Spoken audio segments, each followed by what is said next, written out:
Okay चलो, good evening everyone. सब लोग ठीक ठाक हो क्या? 12 बज गया। तुझे बहुत टेंशन है मेरे खाने का यार, अभी 5 मिनट बचा हुआ है यार। कोई बात नहीं, खाना खा लूंगा। देखिए, आज मैं कुछ क्वेश्चन लाया हूँ ट्रिग्नोमेट्री के, जो JEE NDA CET सब जगह पूछा जाता है, और इसको हम ट्रिक से करेंगे। ट्रिक क्या है? सिंपल है, 0 और 1 एंड यू हैव डन। आपने कर दिया इसको। अब देखिए इसको मैं एज्यूम करता हूँ, पहला में थीटा को 0 degree, let theta equal to 0 degree. First question solve कर रहा हूँ। सो ए इक्वल टू क्या आएगा? 2 sin थीटा है, ये 2 sin 0, और sin 0 कितना होता है? 0 होता है। नीचे कुछ भी रहे मतलब ऊपर 0 आ गया। सो यहाँ से ए का वैल्यू आपको 0 मिल गया।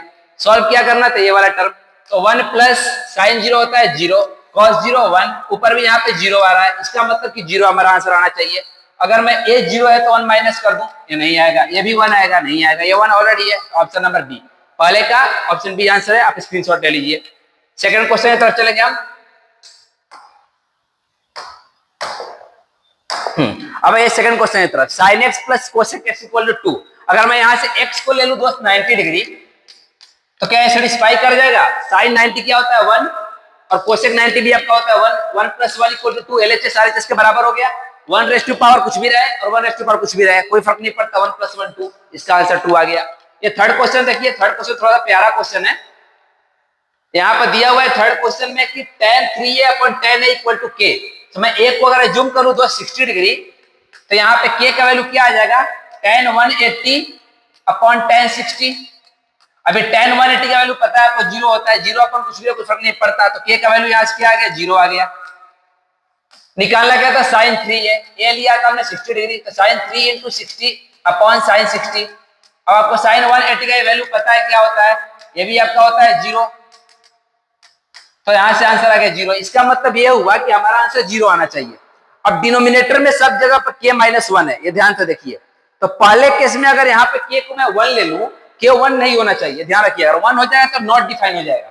सो k should not be equal to 1। तो पहला ऑप्शन तो ऐसे ही कैंसिल हो जाएगा। यहाँ पे यदि मैं 1 डाल दूंगा तो खत्म हो गया पहला ऑप्शन। सेकंड देखिए, 2k अपॉन k माइनस 1। अगर मैं 1 लेता है यहाँ पे तो 1 माइनस 1, अभी इन दोनों के बीच में 1 लाई करता है, ये भी ऑप्शन कैंसिल हो गया। यहाँ पे देखिए 1/3 और 3 के बीच में 1 लाइक कर रहा है, लेकिन नॉट इक्वल टू बोला है, इसका मतलब ऑप्शन सी राइट आंसर था। ये भी क्वेश्चन आपको समझ में आ गया होगा। आप स्क्रीनशॉट ले लीजिए, दोबारा देखिएगा, नहीं समझ में आएगा तो। नेक्स्ट क्वेश्चन, अगला क्वेश्चन देखिए। sin square x plus sin square y equal to 1, then cot x plus y equal to. अभी यहाँ से जूम कर लो दोस्त। x को ले लीजिए 0 डिग्री एंड y को ले लीजिए 90 डिग्री। अगर मैं x को 0 ले लूं, y को 90 ले लूं, तो sin 0 0 होता है, sin 90 1 होता है। तो यहाँ से 0 प्लस 1 आ गया दोस्त, यहाँ पे 1, मतलब सेटिस्फाई कर गया। cot x प्लस y पूछा था, इसका मतलब cot 0 प्लस 90, और cot 90 क्या होता है दोस्त? tan 90 नॉट डिफाइन, तो cot 90 0 0 आना चाहिए। Option number C right answer. कितना इजी था?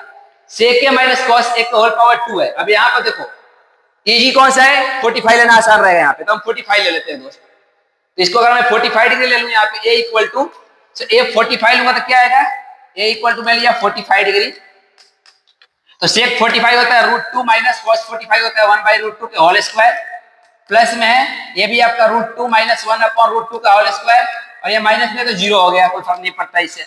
अब एलसीएम यदि इसका लेंगे, मान लीजिए क्या आएगा? √2, तो √2 एलसीएम हो गया, ऊपर में आएगा हमारा 2 माइनस 1 का whole square, plus similarly 2 minus 1 upon √2 का होल स्क्वायर। अब इसको सॉल्व कर दीजिए। 1/√2 का स्क्वायर क्या होगा? 1/2, और ये प्लस में अगेन 1/2। एलसीएम लो 2, 1 प्लस 1 2/2, क्या है आंसर? 1।